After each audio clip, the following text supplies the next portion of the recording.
The cell was too bright. White light burned against metal walls polished to a mirror finish, a glare meant to blind, to disorient. The boy pressed his small hands against the transparent barrier, his breath fogging the surface. Beyond, armored figures moved with deliberate weight. They were tall, scaled creatures whose slit-pupiled eyes glowed faintly emerald in the sterile glow. Their claws clicked against the deck as they dragged children, one by one, into the black corridor. The guards ignored the sobs. To them, this was no more than cattle being moved to slaughter. A shadow loomed at the far end of the chamber. Archregent Savrix Valen stepped forward, every movement deliberate, his emerald-scaled body draped in ceremonial armor edged with obsidian ridges. His voice, deep as stone grinding on stone, carried across the chamber. 3 millennia of stagnation, he said. 3,000 years of species fattening themselves on peace. Tonight the silence ends. The first strike must be sharp, and nothing cuts deeper than the cries of children. The children shrank back. Some sobbed, some clutched each other. The boy kept staring at the Archregent, as if memorizing the monster's face. Far across the galaxy, alarms screamed aboard Earth's orbital relay.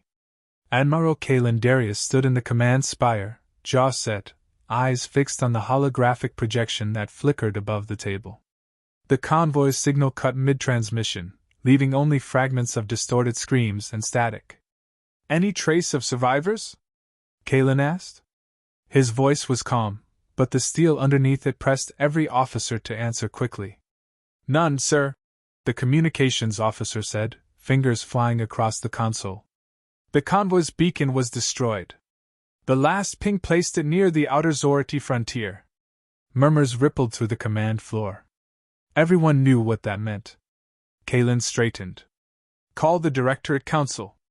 Emergency session. Now." The Directorate chamber was rarely this loud. Representatives filled the marble-ringed hall, voices overlapping in a storm of outrage. Parents of the abducted children, diplomats, engineers, scientists, stood in the gallery, faces pale with grief and fury. "This is an act of war," one counselor shouted.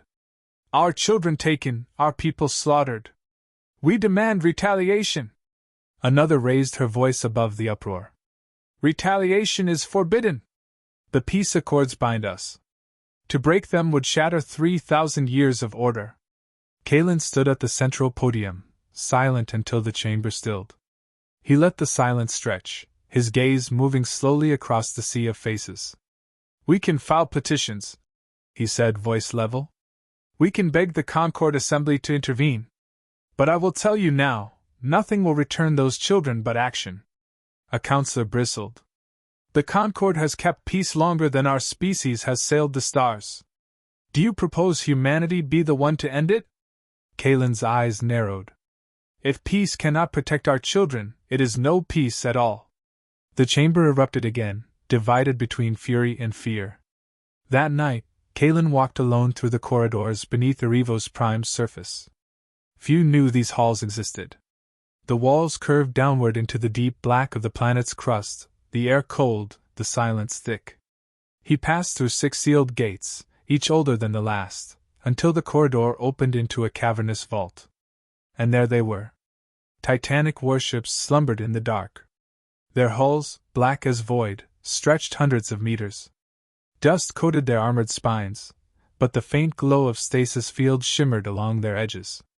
Weapons bristled from every angle, rail cannons, missile silos, plasma lances, all hidden away when humanity joined the Concord. They had been called the Sleepers. Kalen stepped forward, boots echoing on the steel deck. The sight drew something from him he had buried long ago, pride, and a simmering anger that refused to fade. He rested his hand against the cold hull of the nearest dreadnought. "They think us children," he whispered.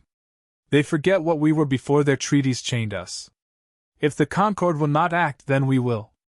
The ship remained silent, but Kalen could almost hear the echo of its engines stirring, waiting for the command that would wake it from slumber. The next morning, the Concord Assembly convened. The chamber hung in orbit around the galactic core, a cathedral of glass and light. Delegates of hundreds of species floated, slithered, or stood in the grand amphitheater. The human envoy, Counselor Mara Ilias, addressed them with trembling restraint. "Our children have been taken," she said. "We petition the Concord to demand their release and sanction the Zorati Dominion." Murmurs spread like wildfire. The insectoid Kelith hissed about restraint. The avian Zorians chirped nervous disapproval. At last, the Concord speaker, a crystalline being whose body pulsed with inner light, raised its voice. "The Concord was forged to end war. One crime, however grievous, must not unravel 3,000 years of peace. We will investigate. We will negotiate. We will not make war." Mara's hands shook. "While you investigate, our children die." The speaker's light dimmed. "That is regrettable. But war is worse." Hours later, Kalen returned to his quarters. He watched the broadcast replay in silence. The Concord's words were soft, polished, meant to soothe. To him, they sounded like cowardice wrapped in ceremony. He poured a glass of water, staring at his reflection. The lines around his eyes seemed deeper. He thought of his daughter, only 12, laughing as she raced her friends through the gardens of Erivo's prime. She could have been on that convoy. His fist tightened around the glass until it cracked. Kalen stood, crossed the room, and keyed a secure line. The hollow display flickered to life, revealing the shadowed face of General Thorne, commander of Earth's planetary guard. "It's time," Kalen said. "Open the vaults. Wake the sleepers." Thorne hesitated only a moment before nodding. "Understood, Admiral." That night, alone once more in the cavern of silent dreadnoughts, Kalen felt the deck vibrate faintly under his boots. The stasis fields hummed louder, power surging through ancient circuits. Slowly, the great ship stirred. Running lights blinked awake, one by one, until the cavern glowed with 1,000 points of cold, white fire. Kalen stood tall before them, the weight of his decision heavy but unshaken. "If peace will not defend us," he whispered into the hum of engines, "then humanity will defend itself. And the galaxy will remember." The broken silence became the first breath of war. The hangar doors of Erivo's prime groaned as they opened for the first time in 3,000 years. Ancient seals snapped, releasing plumes of frost into the thin air. One by one, black silhouettes rose from the abyss beneath the planet's crust. Their armored hulls caught the pale dawn light, turning the sky into a canvas of steel and fire. Civilians gathered on rooftops, staring upward as the sky filled with warships. Some wept with pride, others with fear. For centuries, their lives had been shaped by the illusion that peace was permanent. Now the illusion shattered. Admiral Kalen stood at the forward viewport of the flagship Resolute. The ship rumbled as its ancient reactors reached full burn. He watched the fleet ascend into orbit, dozens of dreadnoughts followed by swarms of escorts. It was a sight no living human had ever seen. "Fleet status?" Kalen asked. 70% of vessels operational," reported General Thorne over comms. "The rest will be space-worthy within days. Weapons are charging, reactors stable. It's as if they'd been waiting for this moment." Kalen's gaze lingered on the starfield beyond. "Then we will not keep them waiting." By noon, the Directorate broadcasted across human space. The holographic transmission carried Kalen's voice into every settlement, from the cities of Mars to the ocean domes of Europa and the frontier colonies at Orion's edge. "My fellow humans," he began, standing rigid in full-dress uniform, the Terran emblem gleaming on his chest. "Our children were taken. Our pleas ignored. The Concord promised peace but delivered paralysis. They say patience will bring justice. I say inaction will bury our children before justice arrives. Today, humanity withdraws from the Treaty of Eternal Peace. Today, we awaken the fleets hidden in silence. We do not beg for protection. We will not bow. We will act." The broadcast ended without ceremony. Silence followed in many homes, then anger, then pride. On colony worlds, workers stopped what they were doing, staring at the nearest screen. Some whispered prayers. Others clenched their fists. Humanity had chosen. The Concord Assembly erupted within hours. Delegates flooded the chamber, their voices sharp with alarm. The crystalline speaker's light flickered erratically. The humans have broken the accords. One alien shrieked. They bring war back into our age. The Keleth hissed from their cluster. They were always too volatile, too emotional.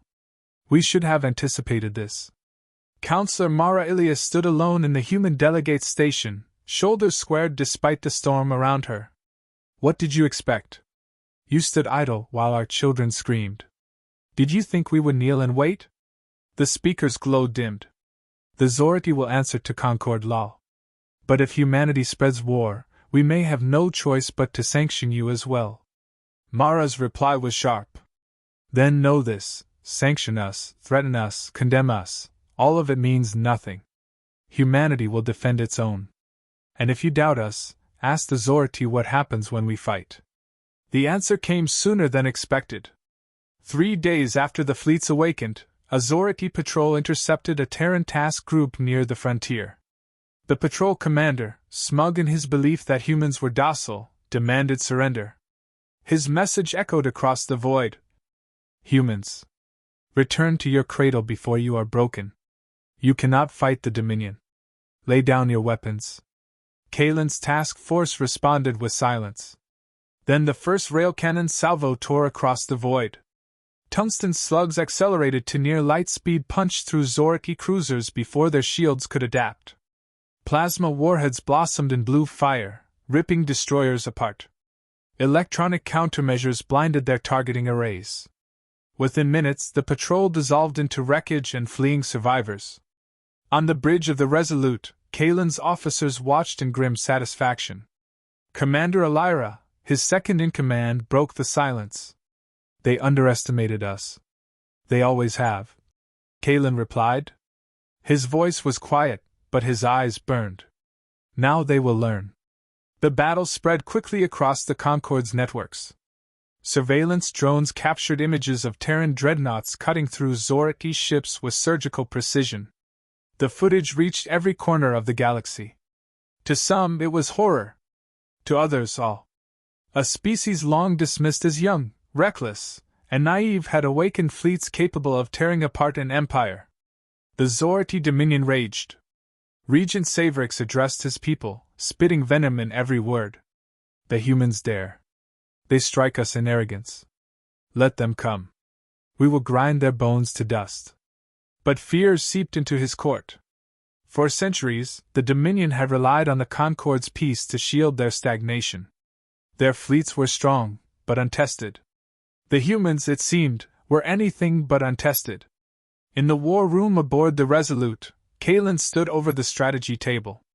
A recovered databank from the destroyed patrol hovered in projection, its decrypted files revealing coordinates deep in Zoraki territory. Commander Elira leaned closer. Genetic extraction facilities. They're moving the children there. They'll use them for experiments. Kalen's hands clenched behind his back. How long until the fleet is fully mobilized? 2 days. Then in 2 days we strike. No hesitation. No retreat. The officers exchanged uneasy looks. Attacking that deep into Dominion space was bold, reckless, even. But no one spoke against him. The faces of the children, displayed on the holotable, silenced every doubt. That night, Kalen recorded a private message. His voice was low, steady. To my daughter, he began. I don't know if I'll return from what comes next. But I want you to understand something. We do not fight because we love war. We fight because we must. When peace abandons us, when allies fail us, only our hands remain. That is what it means to be human. That is what it means to be your father. He stopped, let the silence stretch, then ended the recording. At dawn, the human fleet assembled above Erevos Prime. Thousands watched from the planet's surface as the sky filled with steel, black holes glinting under the pale sun. Engines ignited in a synchronized blaze, painting the horizon in streaks of fire. Kalen stood at the bridge window, watching the formation settle into perfect order. Each ship bore the same emblem, a silver star flanked by the wings of humanity. Signal the fleet. Kalen ordered. Elira relayed the command. Across the armada, lights pulsed as captains acknowledged. The void thundered with readiness. Kalen's voice carried across every channel. Our mission is clear. Our children live, but not for long. We will cross the frontier. We will burn through every blockade, every fortress, until we reach them. And when the galaxy asks what broke 3,000 years of silence, it will not be the Zorati. It will be us. A roar of voices answered over comms. For humanity. The fleet turned as one, bows facing the frontier. Engines ignited, pushing against the void. Stars blurred into streaks of light. Humanity was no longer waiting. Humanity was coming. The Zorati stronghold orbited a dying star, its red light painting the fortress in a blood hue. Towers of black alloy spiraled outward, bristling with cannons and shield pylons. Behind its walls lay the genetic extraction chambers, the last hope for the abducted human children. The Resolute led the Terran armada into the system. Engines burned white-hot, a wall of steel pressing into enemy space. Silence filled the bridge, broken only by the steady pulse of tactical readouts. Enemy fleet detected, reported Commander Elira. Her voice was steady, but her jaw was tight. 60 ships, reinforced fortifications. They're waiting for us. Kalen's gaze swept the hollow table. The Dominion had arrayed their defenses perfectly, arcs overlapping, minefields layered thick. It was a killing ground. Good, Kalen said. Let them wait. He raised his voice. Signal the fleet. Begin the assault. The void erupted. Rail cannons fired in synchronized volleys, tungsten slugs tearing through the first line of enemy shields. Plasma warheads followed, searing trails of fire across the black. Zorati's ships answered with lances of emerald energy, raking through human formations. Explosions blossomed like dying stars. On the Resolute's bridge, alarms wailed. The ship rocked under impact, shields flaring blue. Kalen braced himself against the command rail. Forward batteries, maintain pressure, he ordered. Target their shield pylons. Break the fortress open. Terran ships shifted formation, focusing fire on the fortress towers. One by one, the pylons burst, collapsing the outer shield barrier. Zorati cruisers surged forward to close the gap, only to be shredded by concentrated Terran salvos. In the chaos, Kalen's voice cut like steel. Prepare boarding teams. Marines to launch bays. Inside the launch hangar, Terran Marines sealed their powered armor. Exosuits locked into place, visors glowing pale blue. Sergeant Vale strode down the line, voice steady. You know what's inside. Children. Our children. You fight like hell until every last one of them is free. Understood? A roar answered him. Yes, Sergeant. Dropships disengaged from the Resolute, diving into the storm of battle. Zorati point defense fire lanced at them, but Terran escorts intercepted, clearing paths with precise bursts. Dropships slammed against the fortress hull, cutting through metal with magnetic drills. The first breach was chaos. Marines surged inside, weapons thundering in tight corridors. Zorati defenders fell, their claws scraping against armored plating before collapsing in pools of dark blood. Vale's squad pushed forward, rifles blazing. Clear the hall! Back on the Resolute, Kalen monitored every feed, eyes fixed on the advancing icons of his troops. Admiral, Elira said quietly, casualties are mounting. We can pull back, regroup. Kalen's gaze snapped to her. Every second we hesitate is another second those children bleed on a table. We don't retreat. Her lips pressed into a hard line, but she nodded. Deep inside the fortress, Vale's squad reached the detention block. Transparent cells lined the walls, children huddled inside, their faces pale but alive. When the Marines blasted the locks, cries of relief filled the corridor. One boy, the same who had stared at Savrix in defiance, stepped forward. His voice shook, but his eyes were steady. I knew you'd come. Vale's throat tightened, but his reply was sharp. We're getting you home. Stay close. The squad secured the children, forming a defensive ring as they moved back toward extraction points. Kalen wasn't finished. He strode from the command chair, armor locking around his frame as he entered the drop bay. "Admiral," Elira said over comms, alarmed. "You can't lead the strike team yourself." "I won't order men into fire I won't face," he replied. Minutes later, Kalen's dropship slammed against the fortress command spire. His team stormed the bridge. There stood Archregent Savorix. He turned slowly, emerald scales gleaming, claws flexing. His voice was a growl, thick with disdain. "So the ape dares show his face." Kalen leveled his rifle but didn't fire. "You made one mistake, Regent. You touched our children." Savorix bared his teeth in a reptilian grin. "You break 3,000 years of peace for a handful of spawn. Pathetic. Your species is weak, ruled by sentiment." Kalen stepped forward, rifle lowering as he drew his combat blade. His voice was cold. "No. We are ruled by resolve." The duel was brutal. Savorix's claws slashed with monstrous strength, tearing sparks from Kalen's armor. Kalen countered with precise strikes, blade flashing in tight arcs. The Regent drove him back against the rail, teeth snapping. Kalen twisted, blade cutting deep into the alien's side. Savorix roared, staggered, but lunged again. The Admiral's final strike drove through his chest, the blade buried to the hilt. Savorix's eyes widened, disbelief flickering as his strength collapsed. He fell to his knees, voice rasping. "This is not the end." Kalen pulled the blade free. "For you it is." The Regent crumpled to the deck, lifeless. Minutes later, the fortress defenses collapsed. Human fleets punched through the last resistance, disabling what remained. Dropships lifted off with the rescued children, escorted back to the Resolute. On the bridge, silence reigned as the last battle icons faded. Survivors cheered, some with tears streaking their faces. Elira turned to Kalen. "It's done. The children are safe." Kalen's eyes lingered on the starfield. "Safe, yes. But the galaxy has seen us now. The Concord will never forgive this."